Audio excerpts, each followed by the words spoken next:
Welcome back. Good Wednesday morning, everybody. Thanks so much for joining us this morning. I'm Maria Bartiromo. I hope you're having a good Wednesday morning. It is Wednesday, February 5th, 8 a.m. on the button on the East Coast. President Trump making major foreign policy moves yesterday, proposing the United States take over the Gaza Strip.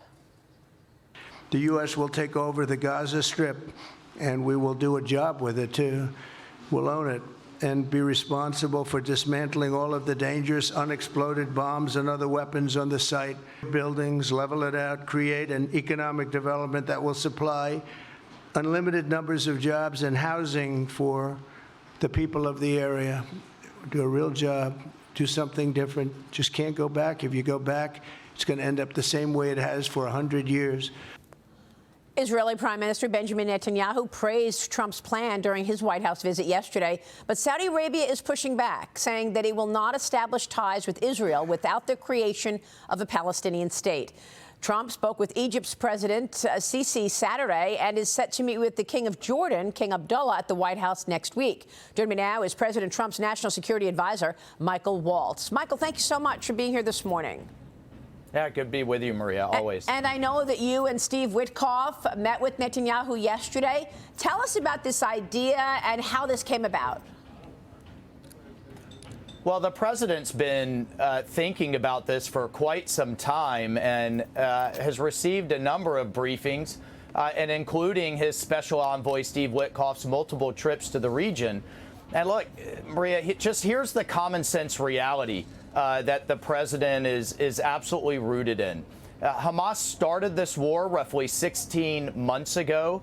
The Palestinian people are the victims of Hamas's terrorist dictatorship that has gone on in Gaza for quite some time. You're talking to me, a veteran who has literally been shot at by terrorists hiding behind women and children, used as human shields. Israel has defended itself, of course, and we've rightly supported that. But the reality is Gaza is a wasteland. It is miles and miles and miles of rubble. You have nearly 2 million people living without sewage, barely with any drinking water, with hundreds and hundreds of trucks trying to bring them the basic necessities of life. And so the entire region's heart breaks for these people who have suffered under Hamas for far too long. But we're just not hearing or seeing any realistic plans for what to do with these poor people in a humane way. And now that President Trump says, hey, he's a builder, you can't clear all this rubble, deal with all the underground damage from all the tunnels Hamas has built, start an actual rebuilding process that others should pay for, by the way, in the region, underneath 2 million people. So they have to go somewhere. And he's been asking leaders in the region. We've talked to the Saudis. We've talked to the Egyptians. We've talked to the Jordanians. Of course, we have Bibi Netanyahu here. What's the plan? Yeah. And then you have the media just having a meltdown when he suggests his plan. Well, I'll just remind everyone, just in his first term, when he talked about Golan Heights, that just couldn't be done. When he talked about moving our embassy to Jerusalem, could not be done. When he talked about not one, but 4 Middle East peace deals, that couldn't be done either, and now they're done. Yeah, and the Abraham Accords was incredibly successful, and many people thought the Saudis would join the Abraham Accords before the term ended. Look, the president says he's cautiously optimistic on this ceasefire in Gaza. He says that more hostages are expected to be released today. Watch this. Well, I can't tell you whether or not the ceasefire will hold. We've done, I think, a very masterful job. And we weren't helped very much by the Biden administration, I can tell you that. But we've gotten quite a few hostages out. We're going to get more out. But we're dealing with very complex people, and we are going to see whether or not it holds. We hope it holds. We hope it holds. Michael, what about that? I mean, is it going to hold, do you think? And what about the idea that some of the others in the region are saying, no, we're not going to take these people in, right? Egypt, Jordan saying we're not going to take them in. We don't know where these people will go. I mean, it's a great idea for the U.S. to help rebuild the Gaza Strip, but you've got to have the buy-in from the regional neighbors, right? Yeah, Maria, and we have to handle that, very delicately, very carefully. Those talks are ongoing, but I'll just remind everyone that for decades and decades, the entire Middle East said they would never have any type of diplomatic, economic, or otherwise relationship with Israel. And again, now we had not one, not two, not three, but four. And I guarantee you, if President Trump had been reelected in 2020, we would have had Saudi Arabia as well. So all kinds of things across the Middle East, people have said couldn't be done. And what President Trump does is move the art of the possible because he's the master of the art of the deal.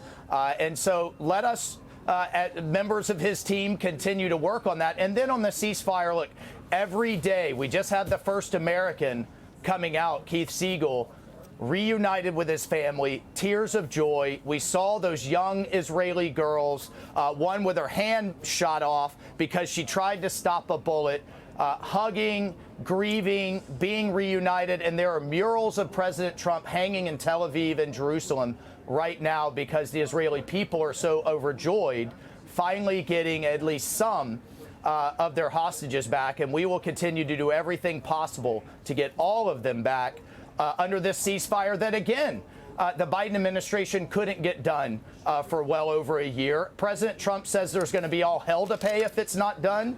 And now that's done, too. Yeah, and we're supposed to see phase 2 of this negotiation happen this week. But you're right.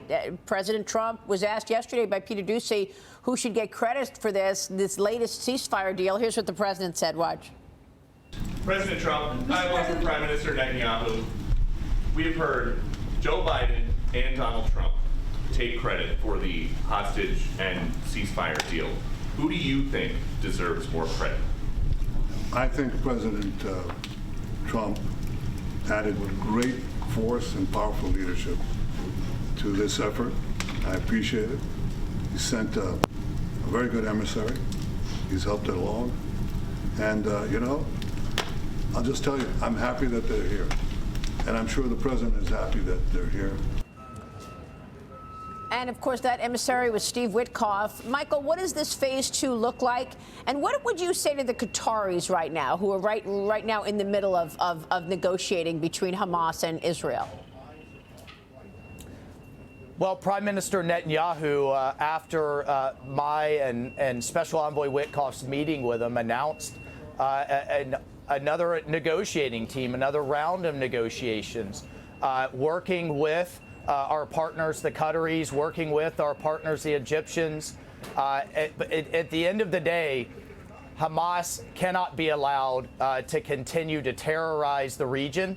The American people need to think about Hamas right in the same sentence as Al-Qaeda and ISIS and all of the worst terrorist groups in the world.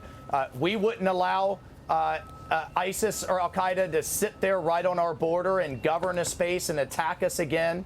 Hamas is saying right now as we speak, there will be more October 7th if they're allowed to survive. And we are completely aligned with our allies in Israel that Hamas cannot be allowed to do that ever again. That was Israel's 9/11. We haven't allowed another, neither should they. And we're aligned with helping them prevent it. So Trump also signed that executive order reinstating the maximum pressure campaign on Iran. And I want to get your take on this. Here's the president yesterday. Watch.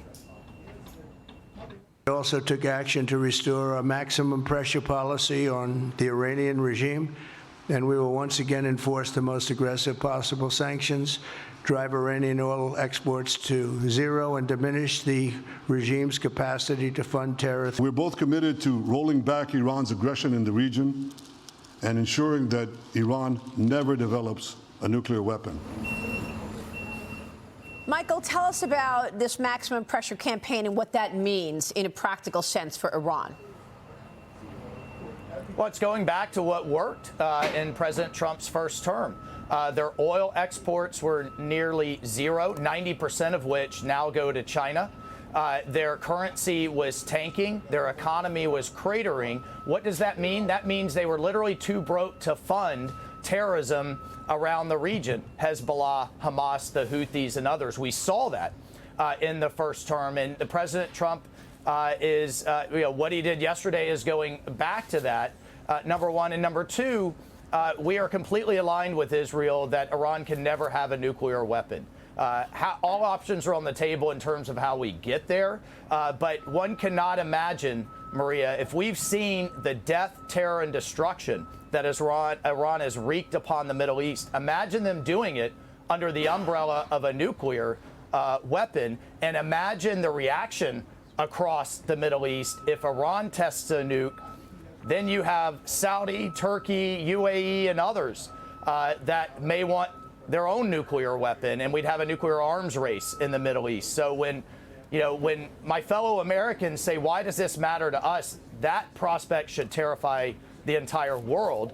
President Trump is determined to stop it and prevent that from happening. Absolutely. And then, of course, there's China in the backdrop. What would be your recommendation in terms of the proper policy to keep China in check, Michael? Because the undermining of America goes long and deep from the CCP, from propaganda, surveillance, theft of intellectual property, and beyond.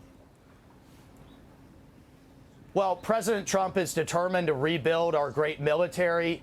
Secretary Hegseth, as you can see, has it focused on lethality, winning wars, and hiring and recruiting the best of the best for our great military. That deterrent force has to be in place. But the real strength of the United States is our economy and in our markets. And that's why he's so determined with Governor Burgum, now Secretary Burgum as the energy czar, on using the strengths of the United States, our mining, our refining, our supply chains, our critical minerals. We have the energy, the food, the things that drive our economy right here in the Western Hemisphere. Secretary Rubio is reinvesting and reinvigorating America in the Western Hemisphere, getting China out of Panama. And then you saw the tariffs go in place on China from President Trump this week. This is all, we are blitzing the zone, Maria, and reigniting American strength. And that starts with our economy. Yeah, you sure are.